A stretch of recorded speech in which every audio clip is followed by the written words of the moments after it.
Hey you guys, if you're looking for a solid little welder that doesn't take up much space but still gets the job done, then definitely check this one out right here. The brand did send it over to us and compensated us for this review, but this one's definitely worth taking a look at. It works on both 110 and 220, and you can use it with your common rods like 6010, 7018. My dad's been using it in the garage, but it would be just as handy on a job site or even out on a farm.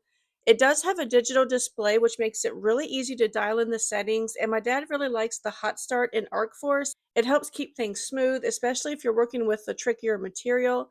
It also has a lift TIG option if you already have a torch or plan to add one later.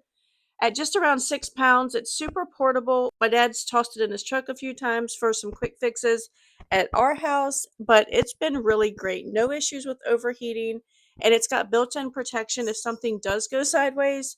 But overall, it's a handy little machine, especially if you're juggling projects at home but still want pro level results. My dad loves having it in his garage. We hope you love it too, and I hope this video helps.